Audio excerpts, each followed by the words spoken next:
All right. From Cassandar to the Ether Cos members. Let's have some fun and accept the mainstream fairy tale that stellar aberration is proven by James Bradley's 20.5 arc second for measurement of aberration angle to the star Gamma Draconis and the heliocentric velocity of 30 kilometers a second for the velocity of Earth with respect to the sun is a true relationship. So we're going to assume that and then do some trigonometry to derive distances to stars, assuming that angle relationship produced by Earth's velocity is true relative to the position of the star, because remember, the classic relationship is V over C with respect to which is basically Earth's velocity with respect to the star.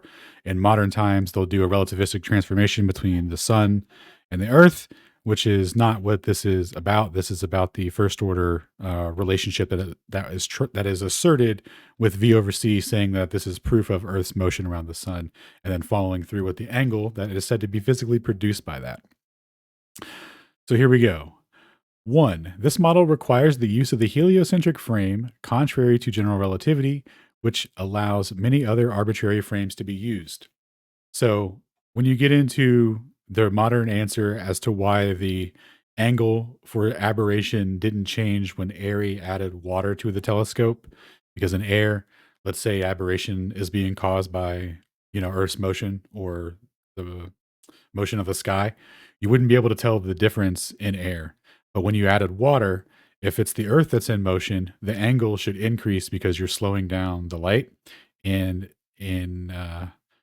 if the light is already coming in with respect to a stationary Earth, then that would mean that there's no angle change. So when he added water and there was no angle change, to keep the idea that the Earth is in motion alive, they have to introduce Lorentz physics. They have to do Lorentz transformations and make this relationship about the Earth and the sun. And they go, okay, well, we're in this reference frame. We're going to treat it as stationary. We'll get the predicted angle.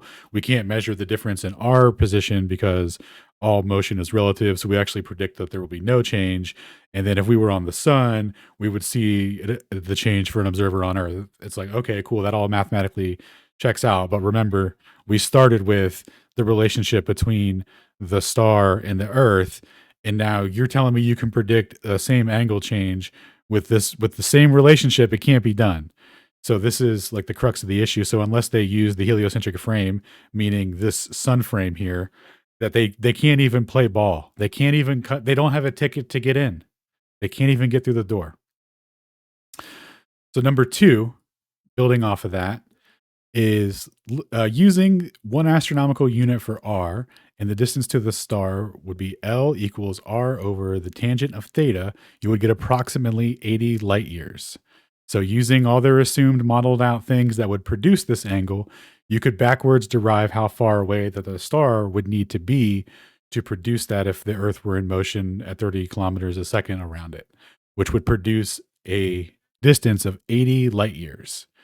That's pretty low considering the variance that is said to be measured with parallax angles, right? Some stars are 145 light years, 90 light years, 100 light years, etc. Right? There's all different numbers there, but this would put them all fixed at the same distance because they say you can go anywhere on Earth aside from the latitude that Gamma Draconis has a zenith over.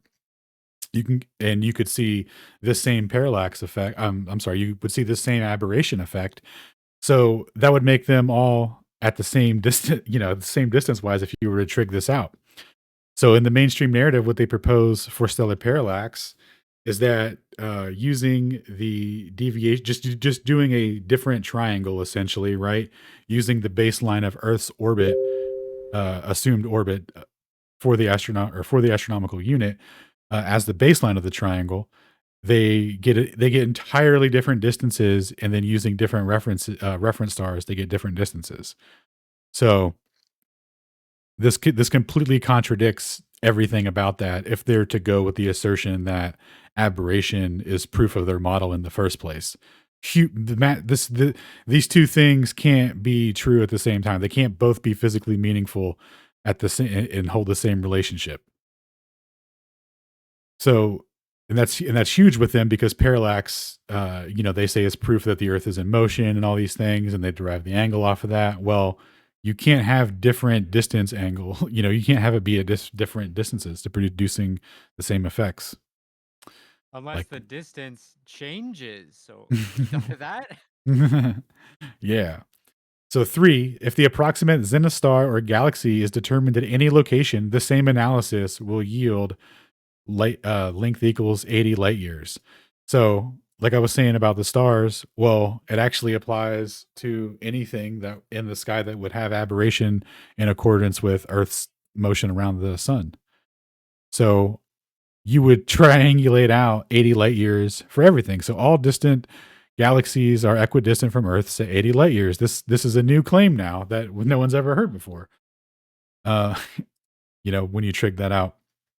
So, number 4 is the mainstream physics uses Doppler redshift instead of stellar ether sources to actually believe that the stars and galaxies are from 4 light years to 3 billion light years from Earth, contradicting their 80 light year prediction for almost all of them. Sic transis gloria mundi means glory to the earth. Yeah, it's wild. Have you considered that the distance changes whilst also remains the same? Yeah, this is so good. This Yeah. is like, yeah. So bad day for the triangle lads. Are there any questions or anything like that?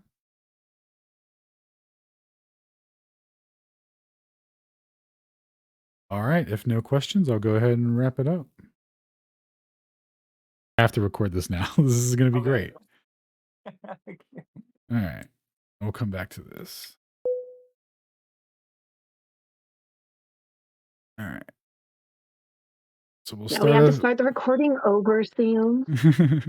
All right, Sam. I'm sorry. Okay. Right. So to start us off, there was this lad in the 1700s, 1727, something like that, named James Bradley. Here's our boy, James Bradley. We're going to zoom in on him. You see him here, Sam?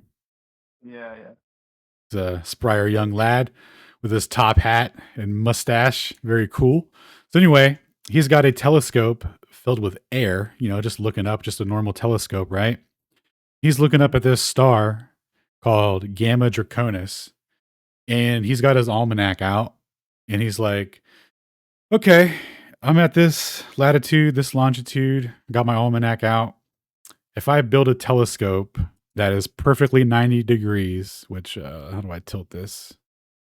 That's perfectly 90 degrees up, and I look up at this star, it should be directly in the center of it. It should be directly right here, right? Going straight down. This line doesn't look like it's straight, but just imagine it's an actual straight line. I think it might be curved a little bit, but anyway, it should come straight down into my eyepiece, right in the center.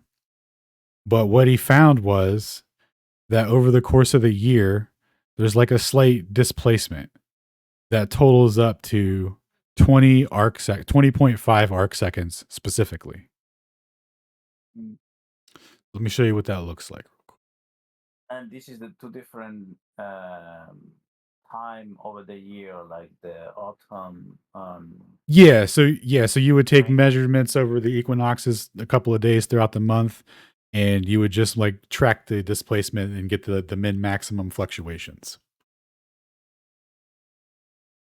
You wouldn't have to watch it like every night, but you could. But let's see. Am I looking for presentations? Stellar Ab. Stellar Ab.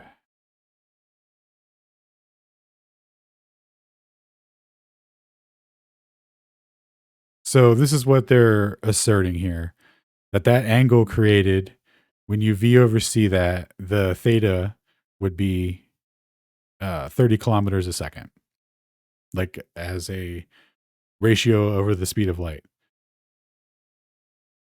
And that corresponds to 30 kilometers a second, for the heliocentric model derived from Kepler's laws, right? And this is basically But we're talking about 6 months later. That's the difference of the Yes. Yeah. main Well, number, over the right? course of a year. Yeah. That's over the course of the year. That's why they derivate this Yep. through trigonometry, and the difference is what they call. Okay, there is a difference in angle, so we need to make it displacement around the sun, right? Yeah, because the angle would correspond to a velocity.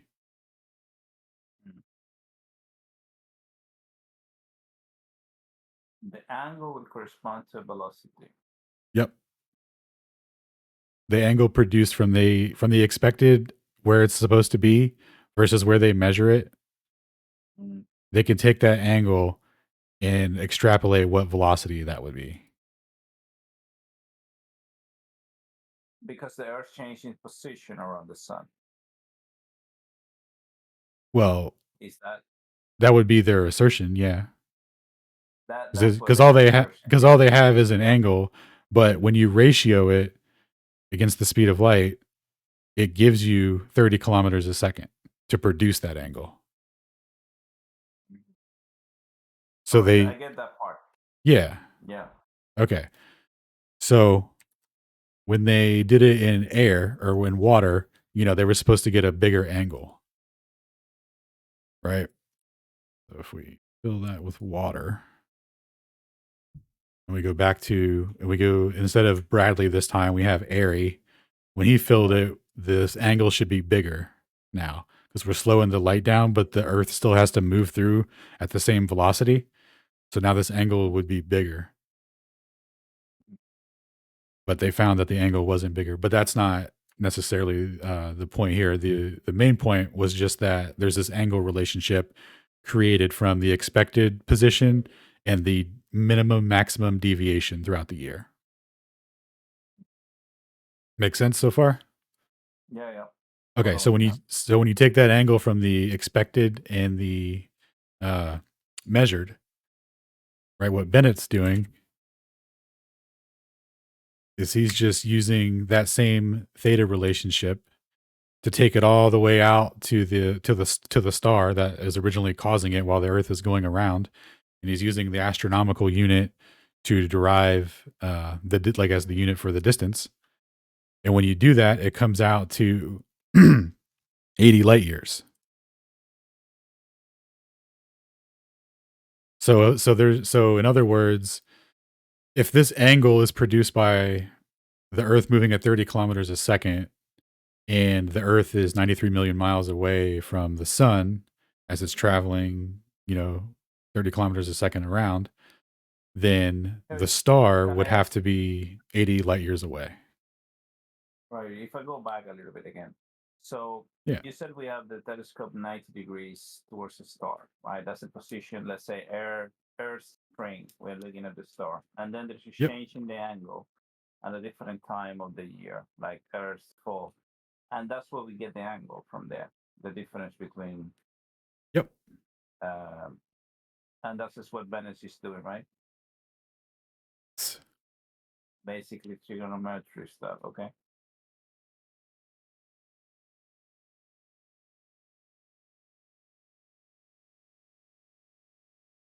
And from that trigonometry function, he gets 80 light years to the star. Yep.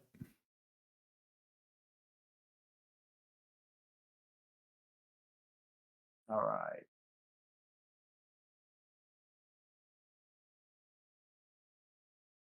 Yeah. And then if you followed that out to its logical conclusion, because they say that aberration is a latitude dependent effect for all galaxies and stars, which galaxies is new to me, but I guess he's including that in there. But all the stars at least share that same angle ratio. So they would say, so doing that same trigonometric function, you would get 80 light years for all of them. It works the same for any other star. Like if you're in a different position on Earth and looking at the star, did you derive the same Yeah, they say that. angle? Yeah, they say that this is actually a latitude dependent effect. And so like if you're at the North Pole, you would see a circle, like the arc that it makes over the course of a year, that deviation from the expected would be like a circle. It would make like a hard circle. And then if you were closer to like the 45th lattice, you would start to get an ellipse shape as you get further down, more elliptical. And then at the equator, it would be like a straight line. Oh, so that's what it means. Now I understand this slide Yeah. much better. Yep. Well, that was a very good catch from Bennett, right? Like, wow. Yeah, that's dude, well done, right? Yeah, that was brilliant, I have to say. It's Straight just, straight if it's zipped him. trigonometry you want, then everything is at the same distance. There you have. Exactly, because look at this. Yeah, because look at what they do for regular parallax. It's crazy.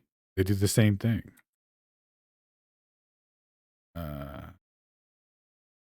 Oops, this is all messed up for some reason. But anyway, they do the same thing. They just take the baseline and extend it out further instead of using the smaller angle produced by aberration. It's the same. It's the same relationship, and they get a completely different number. So like their triangle, right? This looks like a triangle, right? But actually, their degrees on either side would be like 89.9999999999999999999, and then some point at infinity out here would be like 0.000000001. You know, Yeah, yeah. where it converges at infinity. So it looks like these aren't parallel lines, but they are. But they converge at infinity. Just trust us. But when you do it that way, that's how they get these distances where they're like, oh, the furthest star is now 700 million light years away. And it's like, what does that even mean? How'd you do that? Well, this is how they did it. And this is what they're showing you, what they want you to think it looks like. But like I said, it would actually be more akin to this straight line going all the way out. And this one, it would just be like two parallel lines that, converge at infinity.